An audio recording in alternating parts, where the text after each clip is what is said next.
Welcome to Cybernet with me, Lucy Longhurst. Coming up, we grapple with a monster, check out a Tomb Raider, brush up some photos, and get the exclusive story behind the new Half-Life. It's Cybernet.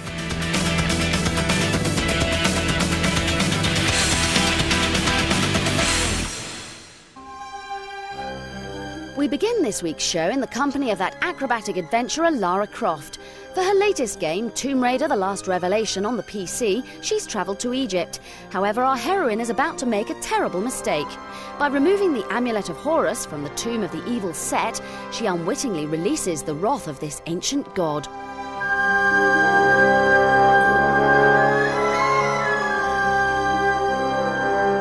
Lara now has to race against time to recapture this terrible Egyptian deity before he destroys humanity.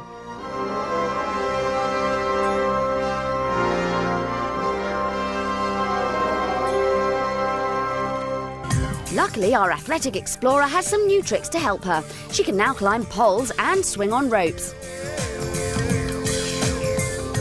She also has a few new gadgets in her backpack, such as a laser sight and a pair of binoculars. The game introduces new characters too, like the evil archaeologist Werner von Croy, who started Lara on her career by training her in the art of tomb raiding as a young girl. The Last Revelation offers improved graphics, a greater emphasis on plot, and more imaginative puzzles. However, some people may be disappointed that this title is a lot easier than Lara's last adventure. It also retains the terrible controls that can make these games so frustrating to play. But despite that, there's no doubt that the epic plot and atmospheric visuals combine to make this the most satisfying Tomb Raider game yet. And the fantastic Lara is just as graceful as ever.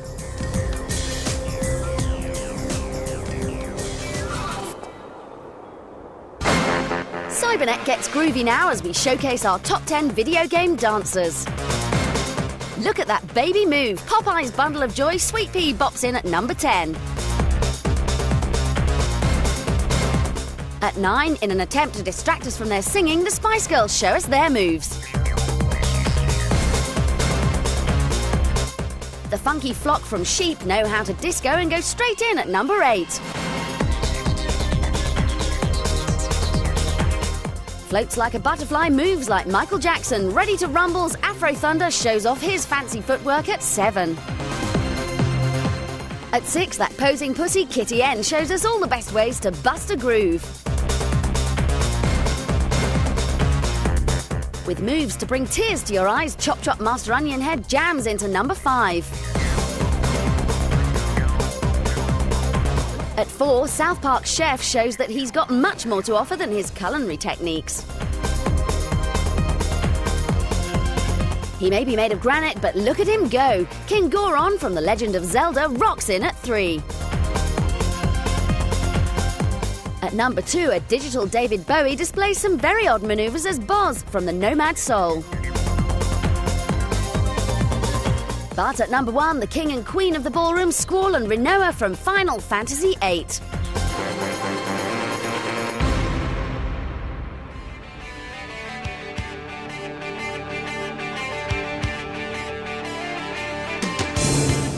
Action on 2 wheels next as the Dreamcast gets its very first motorcycle game, Suzuki Alstare Extreme Racing.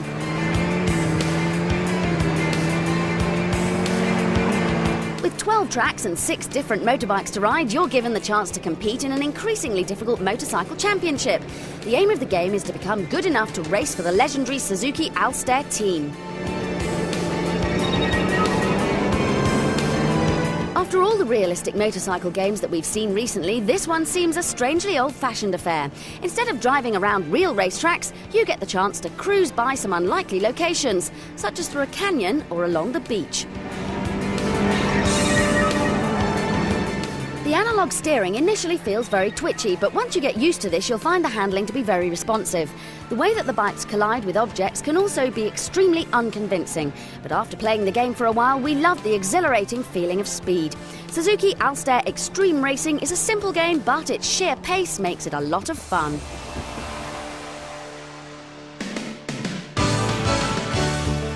If you prefer more sedentary sports, then maybe golf is the game for you. If that's the case, then you might be excited by PGA European Tour Golf on the PlayStation.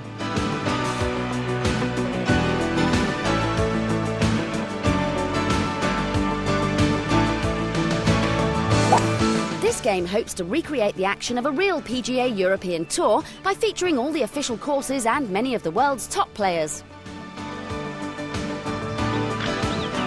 You have the option of playing a quick game or a full championship, and the title creates a good golfing atmosphere thanks to some excellent commentary. I don't think he could have hit that ball any better. He must have had his carrot juice this morning. Unfortunately, the game suffers from some terrible jerky graphics and an unfriendly control system. Although it's crammed full of options such as the ability to create your own golfer or play during the night, it's unlikely to appeal to casual golf fans. But if you've always dreamed of playing a PGA European Tour, this could be your chance, as long as you can find the green. Oh dear, in the bunker. And now something for the creatives out there. Taking photographs is a popular pastime, and now, thanks to a new wave of high-tech digital cameras, there's never been a better time to use a PC to help you with your pictures. Here's Cybernet's basic guide to perfect pics. Firstly, forget about using conventional photo film. On most digital cameras, you can view the picture straight after it's taken, and then decide whether to keep it or not.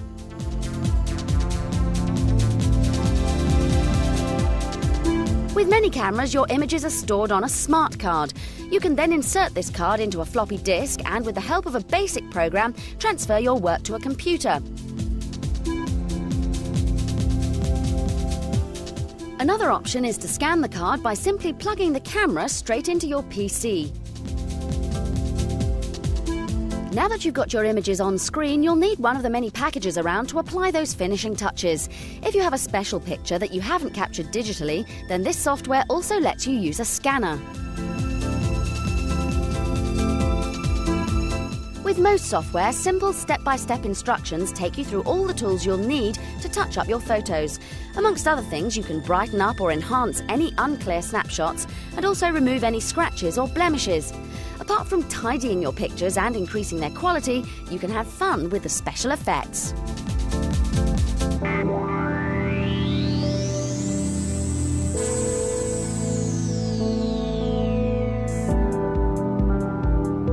Now, what Dungeon Keeper character does he remind you of? Some packages even allow you to design collages and blend images together. The software provides the basic outline, and all you have to do is simply drag your picture into the frame. Everything from greeting cards, calendars, magazine covers, and fun forms of identification can be created with the right package. With cameras now producing such high-quality images and software offering you the chance to make the perfect photo, you'll be creating great pictures in no time. Pay attention now, the tactics are back. When Pong arrived in arcades over 20 years ago, no one could have guessed how popular video games would become. This classic title was recently updated on the PlayStation and given a new lease of life with 3D graphics and tons of crazy obstacles. But if you're having trouble with the modern version, we've got some cheats to unlock all of the levels. Press Start on the zone selection screen, then press L1, R1, L1 and R1, and then resume playing the game. This code will allow you to access any level, including the 3 classic black and white Pong versions. So forget your Laras and Pikachus and wallow in pure computer nostalgia.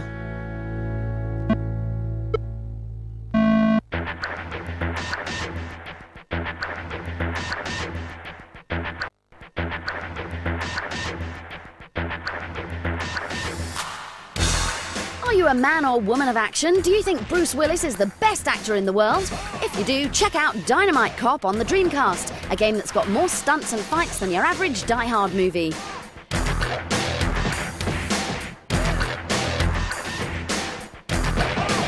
Like any action-obsessed combat game, the plot is really rather simple. The president's daughter has been kidnapped by a badly dressed madman, and you've got to get her back, namely by fighting your way through screens of increasingly tough baddies. Fortunately, though, their leader isn't the brightest man in the world. Hurry up with that bomb! And where is that girl? Find her and bring her to me.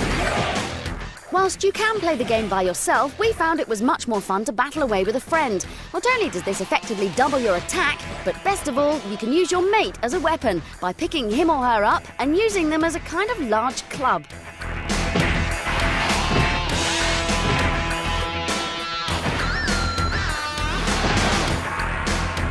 It's this humorous aspect to the game that makes it fun to play, with other bizarre weapons including bowls of fruit and huge fish. Unfortunately, Dynamite Cop is possibly the shortest game in history. We completed it in under half an hour, and whilst there are 3 different routes to follow, together with a survival and versus mode, it just doesn't keep you interested.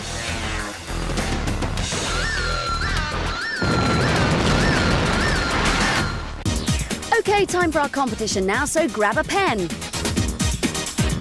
This week's prize is a PlayStation and a copy of MTV Sports Snowboarding to play on it. So here's your chance to speed your way into the record books with this adrenaline-charged winter wonder. To win this prize, call our number and answer this question. What is the name of the famous cyber babe in the Tomb Raider games? Is it A, Laura Ashley, B, Lara Croft, or C, Annabelle Croft? If you think you know, call 09009 113333. Please dial carefully and don't forget to ask permission from the person who pays the telephone bill first. We'll put up the question and number again at the end of today's show, so get dialing and good luck. Coming up, we go racing at Monaco, check out the new Half-Life and see some multiplayer mayhem.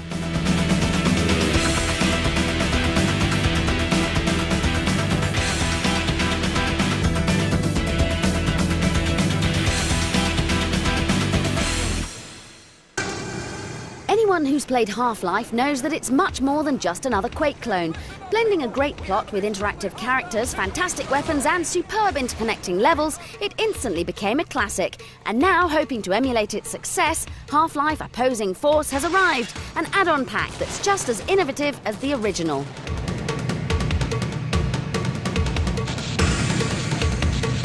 Like any expansion pack, there's a host of new weapons to use, enemies to fight, and even a pair of night vision goggles to help you in the dark. But where, you may be wondering, is the innovation? Well, we had a chat with Gabe Newell, Half-Life's creator, to find out what makes Opposing Force so different.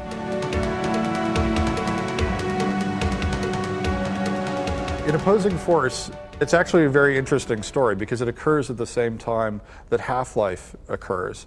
And you're playing as part of a group of the military people, except you essentially decide that maybe what's happening here isn't right, and because of what happens to some people in the squad that you're part of.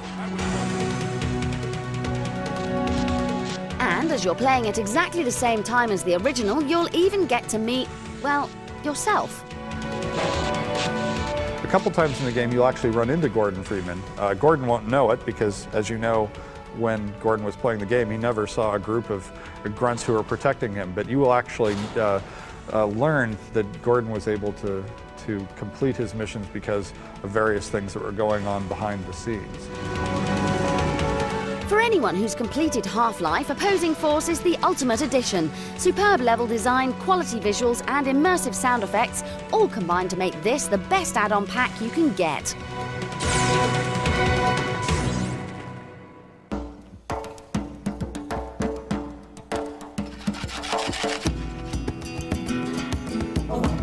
If you're more of a hopeless painter than a master artist, you need help from the Smart Team. Get Smart with Art is a brand new interactive CD-ROM that combines video, animation, painting and drawing. The layout of the title is very simple, and if you follow the instructions carefully, then the tasks will slowly become more complex. Finally, add ears, eyes and a little wet nose. There are many useful tips demonstrating art techniques. For instance, have you ever wanted to know how to draw lightning? Now, if you carefully smudge the lines of your lightning, it will glow. Once you've learnt basic drawing techniques, you can think about creating a picture. Picture composition is very important, so you can experiment to change perspective, viewpoints and lighting to achieve an aesthetically pleasing result. Can you guess who this character is? This is Morph, a pliable plasticine person. Morph makes an appearance on this CD-ROM along with his tiny friends, who you have to return to the box by clicking on them with the mouse.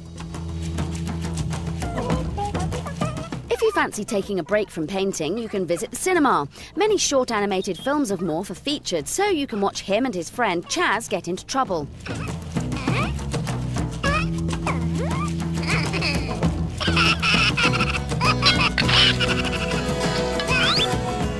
Morph's films are very, very funny, but if you're serious about improving your artistic skills, then Get Smart with Art can do just that.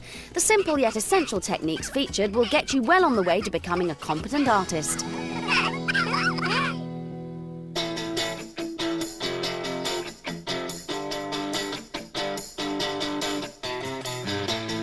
More reviews now, and it seems that every console needs at least 2 Formula 1 games, and the Dreamcast is no exception. Here's Monaco Grand Prix Racing Simulation 2, one of the most detailed races in the genre.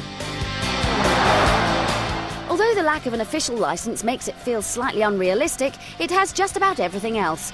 Whilst the arcade mode contains only basic options, the simulation section has enough detail to make any F1 enthusiast happy.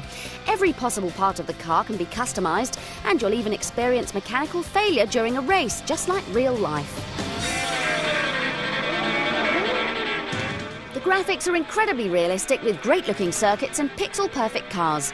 This attention to detail will definitely appeal to hardened driving fans. The vehicle's handling stands out too. It takes a while to get used to, but is ultimately very rewarding. Even in the slightly easier arcade mode, the smallest mistake will see you spinning off the track. If you want to test your driving skills to the limit, Monaco Grand Prix 2 will do just that. If you're after instant fun, you may find it disappointing.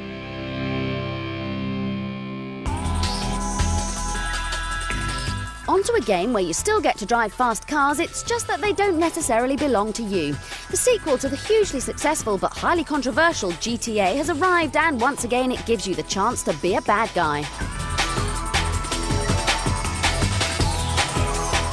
GTA 2 is visually superior to its predecessor and offers you many more opportunities to cause chaos in the city streets. The aim of the game is to win respect from 3 rival gangs. You can do this by performing various tasks or jobs.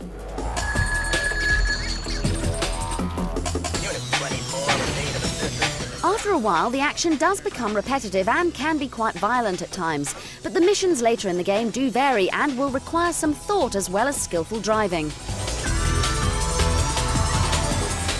GTA 2 is a worthy sequel, and car-crashing fans of the original will be fighting to grab a copy. Busted!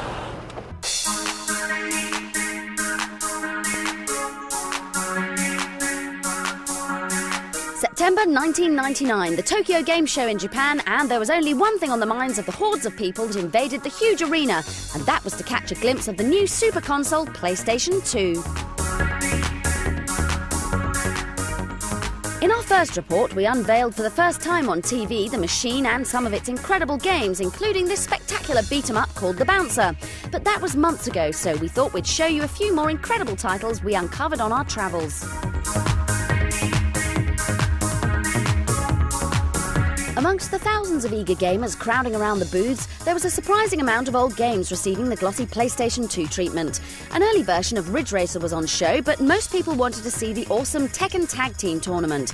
The game allows you to pick fighters and then change between them at any time during the match. This means that you can mix any combination of brawlers and make up your own devastating attacks. Also gaining a lot of attention was Kessen, a battle simulation like you've never seen before. The sheer level of detail on the characters had most people rooted to the ground as they took in the sheer scale of what they were watching. Kessen takes you back in time to the age of samurai. Amazingly, there are up to 500 characters on screen at once, and the real-time battles involve scores of warriors fighting each other for overall supremacy. This isn't a pre-rendered sequence, but actual gameplay that's different every time you play.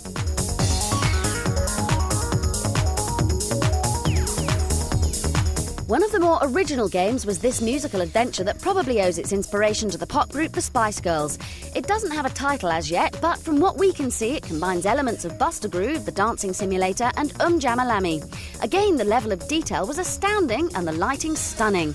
But not everyone was so impressed.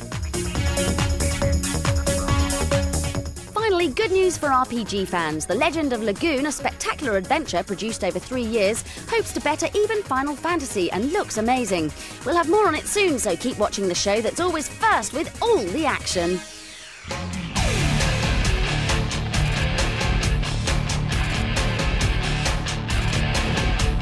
Prepare to enter the ferocious world of multiplayer combat now with the latest title in the Turok series, Turok Rage Wars. Although designed primarily as a multiplayer shooter, Rage Wars has a unique approach to the single-player game. To explain the concept behind this, we talked to David Dynamite, the creator of Turok 1 and 2. At the tail end of Turok 2, once all the pieces of the multiplayer game had fallen into place, we had a huge stack of things that we wanted to add, so I decided that we could create a multiplayer game for the Nintendo 64 that could stand on its own. The action takes place in one of over 40 specially tailored deathmatch arenas and features a superb array of weapons, some old and some very, very new. Mainly a multiplayer game, there are many modes available, including great two-player cooperative scenarios. But what if you haven't got anyone to play with? We also have a new bot AI system that allows a single player to play against up to 3 bot AIs as well. Thanks, Dave. Rage Wars is one of the fastest first-person shooters on the market. With a special award system for single players and some of the sneakiest bots around, whether you're playing alone or with your most ruthless friends, be prepared for some furious multiplayer mayhem.